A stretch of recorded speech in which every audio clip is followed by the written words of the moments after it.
Hey everyone, Sarah here. So as you can see, today is a bit of a different video because obviously my face isn't in it this time. Today I'm actually going to be doing a bit of a, I guess you could say tutorial or a look at. This is actually the program that I've been using recently to write, and that is yWriter, specifically yWriter 7. So first, as you can see, this is the download page. I will leave a link in the description. But yeah, it's spacejock.com/yWriter. yWriter 7 is the most recent one, but there's not really a lot of videos on how to use, or like on how it's set up and stuff. So I'm just going to do a bit of that. So yeah, here you can obviously see there's the different versions. You've got Windows, Android, iOS, Mac, and whatnot. I'm on Windows, so when you want to download, just click here and it'll take you to a page with all the information and stuff. And we'll go to download over here, and you'll see there are two options. There's the exe file, recommended as it says there, or the zip file. You know, whichever one you prefer, just click on it and it will download. Okay, so here it is, the install file on the desktop. Now I've actually got it installed, so I'm not going to go through that, but you know, just install it as you usually would. Click on it, do the setup and everything. And once you've done that, you will have a desktop icon like this. Open it up and let's next take a look at the actual program itself. Okay, and this is what it looks like when you open it up. Just blank and everything. I can't remember, I think there might be a tutorial when you open it, but let's just ignore that for now. I'm just going to give a rundown of the program as it is if you want to start a new project. So it's pretty simple the way it looks. Aesthetically, it's very, very basic. Yeah, so up here you've got your projects and everything, chapter, scene, characters, and we'll look at these in a minute. But first, let's have a quick look about what all these boxes are. So this here is where all of your chapters will be once you start a project. Up here, we'll list all of your scenes. And down here is where the actual text box with the contents of your chapters and scenes, your actual writing will go down here. And there's lots of different tabs, but we will look at those in a moment with an actual sort of sample project. So first, how do you make a new project? You go up here to the project tab and you can create empty or new project wizard. I prefer to go with new project wizard. So let's click on that and it gives you step by step basically. We go next. You can create a title. So let's just call it test project. We go next and it'll ask you for your author name or pen name, whatever.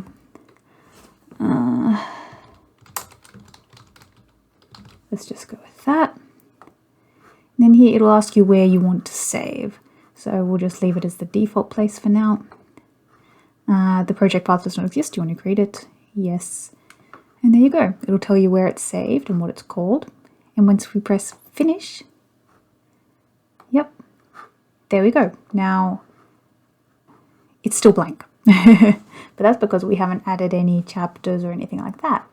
So the first thing you want to do is go up to the chapter tab. And here you can create a single new chapter or multiple. I suggest just doing multiple. And it'll ask you how many. The default is 10. We'll just go with that. And there you go. Now we have all of our chapters here. So we have our chapter titles, which obviously we can change. This will be the word count and stuff. And there is a little thing here. This is actually a description, but we'll look at that later. Once you've made your chapters, you can't actually write in this yet, no matter how much you click it, because the way this program works is that you have scenes within your chapters. So we'll go over here to the Scene tab, and just like the chapters, you can create a single scene or multiple. I usually just create one because the way I write, I don't actually use like split chapters into scenes as I write. I just write a whole chapter. But for the sake of this sort of video, we're going to create multiple scenes. Again, you choose how many you want. You can obviously always just add more as you go, but we'll leave it at default 5. And there you go. Now you have scenes within the chapters. And that means if we can either double click on the actual scene up here, or you can double click down here and where it says content. But let's just double click on the actual scene up here. It'll bring up a new box. Now in here is where you will do all of your writing. So let's say, yep, you know, classic. This box is where you actually have the contents of your chapter. Down here is actually for more description. For example, if we say,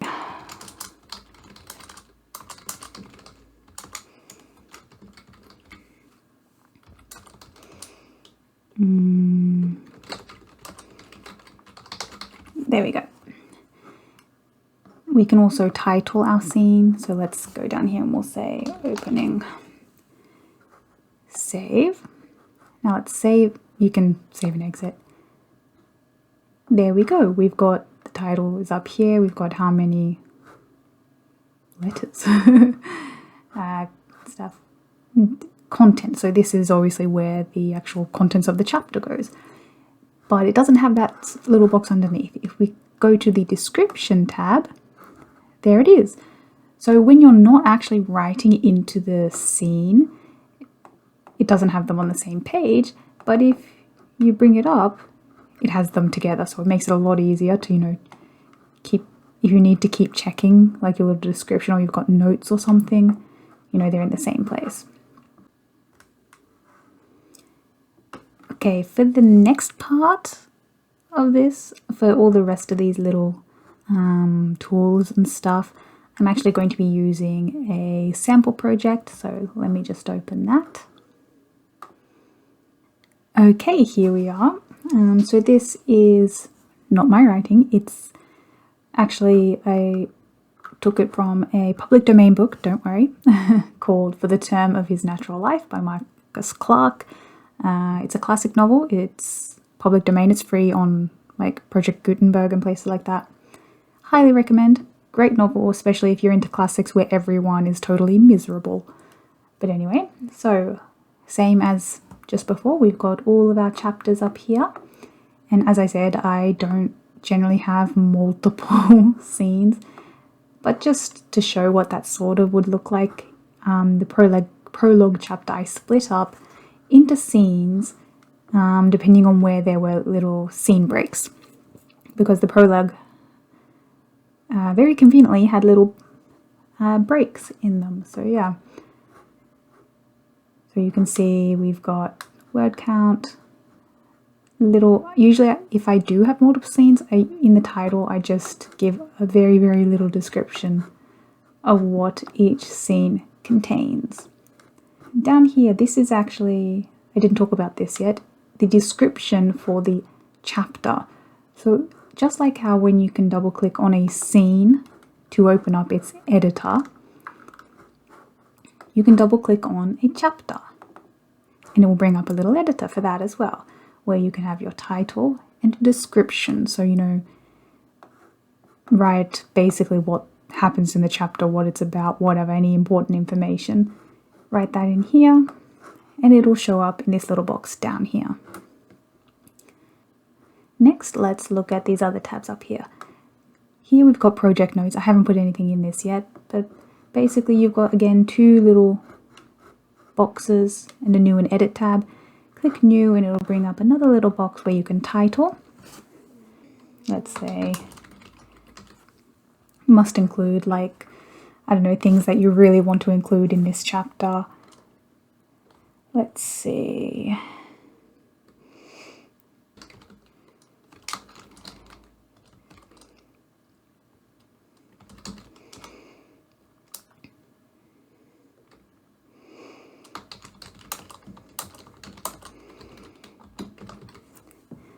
This probably won't make much sense unless you've read the book, but anyway. We save, and there we go. We've got our, with the title up here, this was where all the notes will be, with their contents written down here. So it's good to keep track of like notes you have for the entire project. Next, characters. I've already actually created a few of these here. Characters tabs. You can create little profiles for every single character that you want to. Really convenient. There's also the characters tab up here, which does the same thing.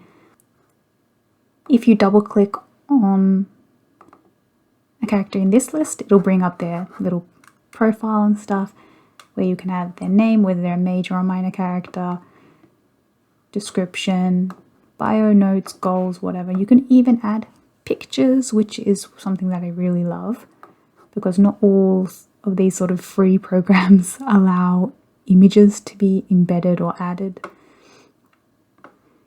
Yes, so we have our character list, and then up here as well we have locations, and again right here locations. So let's have a look at that one. Any sort of recurring locations or important places that you have in your story, you can keep track of their information and whatnot. So again, we can double click on them down here. And yeah, details. It's not as in-depth as character profiles, but it's enough. You know, you can have the title, description, tags. Again, you can have pictures, which is really important. You know, if you want to include a floor plan or something rather than just describe it, you can just add the picture. Unfortunately, you can only have one picture per entry. But yes. And then this is one that I don't really use. Again, the next one up here as well. Items. I've got nothing here because there's not really anything in this novel in particular I could use for an example.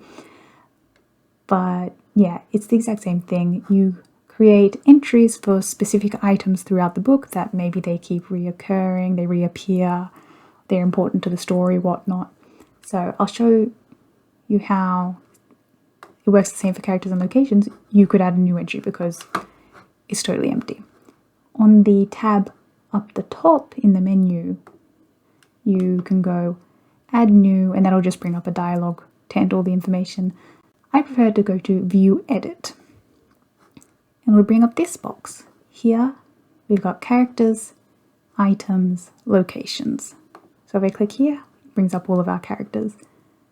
This one, all of our items if we had any, and locations. And here we can add, edit, or delete.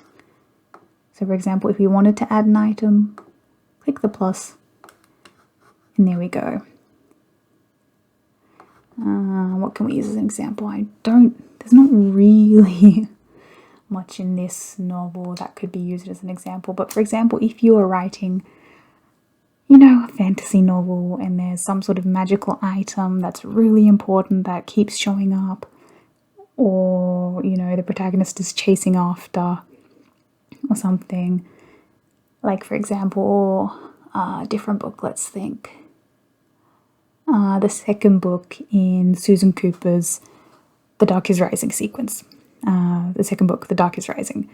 You know, the protagonist, he has to find and protect certain objects, like a series of objects, magical items.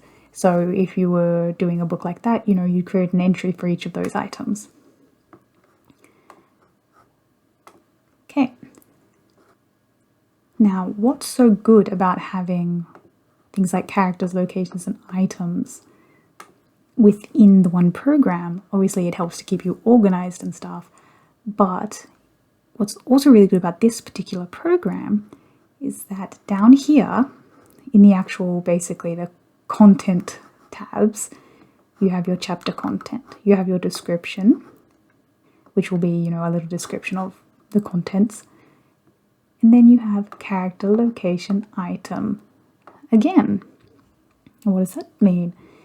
If a certain character appears in the scene, you can add them to the list. So for example, in this chapter, it is set on the prison ship that is taking the protagonist, Rufus Dawes, aka Richard Devine, to the convict colony in Australia, in the penal colony.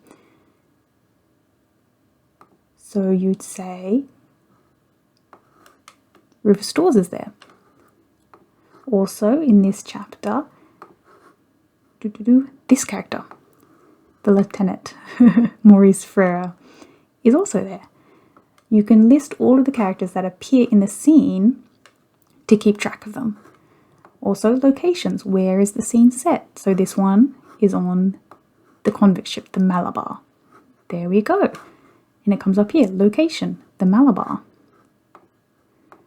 You can also set point of view characters, you know, if you have multiple points of view. Unfortunately, you can't turn that off, which is a bit of a shame because I like to write in third person without a particular character's point of view, but can't do anything about that.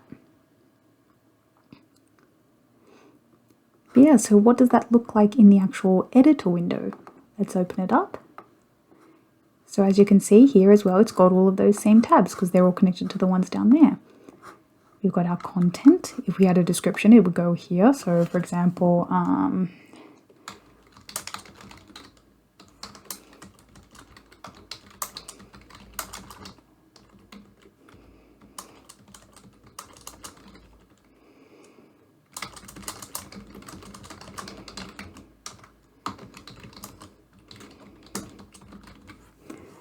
cool. That's sort of the basic idea of what happens in the chapter. But anyway, now details. This is an interesting tab that I don't use at all. If you're the sort of person who really likes to set out the goal, the conflict, and the resolution or the outcome to your scenes or chapters, this could help. You've got all of these areas to input all of that information. You can even change the type from action to reaction, and the entry names will change.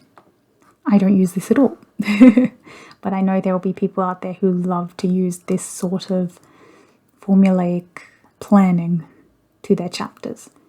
Again, we've got our characters. You can just click and drag over all the characters in the scene. Locations, items, notes if you want to make any notes, enter any notes relevant to the scene. There you go, it says it right there.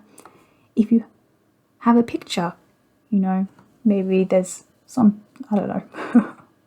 I don't really see how this would be useful as on the scenes, but maybe you like to have pictures.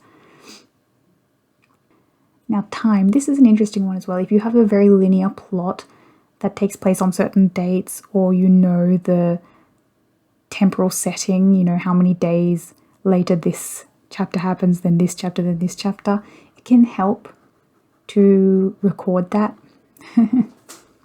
But again, it's not something I use, but it is an option. So that's basically it for how to actually use it to sort of write and organize characters and all that sort of stuff. There are other tools though, like up here in the tools tab, storyboard. This is pretty interesting. If we click this, it will show you all of your chapters and scenes, and it will give you what their point of views are if you have them set. So if you don't, obviously these don't have a point of view on them, but down here we set added characters and the viewpoint is set to Rufus, aka Richard Devine, therefore it is on his timeline, and it's a good way, we'll make it a bit bigger, to see where certain characters show up, how often they show up, all of that sort of stuff. So I really like this. So another good tool to use here, a lot of people like to track their word counts or set a goal. So that's something that's actually available in this, which is nice. We've got our word count target. So here it's for the entire project as a whole. So for example, if we wanted to write and we wanted it finished by a certain date, you know, you can change the date. Let's say we want it by the end of the month. And let's say we want to write, I don't know, 30,000 words. there we go. It says we're this close to being done. How many days have we got left? How many we need to write per day to reach our goal. We can save that. There's also a daily progress log. So this will tell us how many, words we've written each day and stuff, which is, again, pretty useful, instead of going and putting all of this information into like a Excel chart or something. If you're the sort who likes to track your progress, it's all right here. But yes, so that's basically how to use yWriter. I hope it helped, because I know that there are very few videos about this software and a lot of them are pretty old. But yeah, so that's the latest version of yWriter, and that's basically how to use it. I personally think, even though it's not very aesthetically pleasing, I mean, honestly, I like to have things that are a little bit more aesthetic. But it's grown on me as well. I do like it.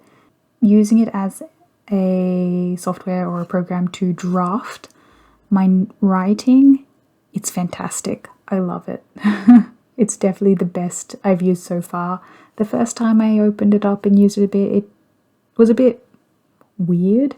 It felt a little strange having so many things all separated and stuff, but it's grown on me and I really, really like it now. So yeah, there'll be a link in the description to where you can download. I hope this video helped, and I will probably be doing other videos on different programs as well, open source ones anyway, like this yWriter or Manuscript or Obsidian. So yeah, if there's any that you can think of that you'd like me to take a look at, please let me know in the comments below. So keep those fingers on the keyboard, and I'll see you all next time. Bye.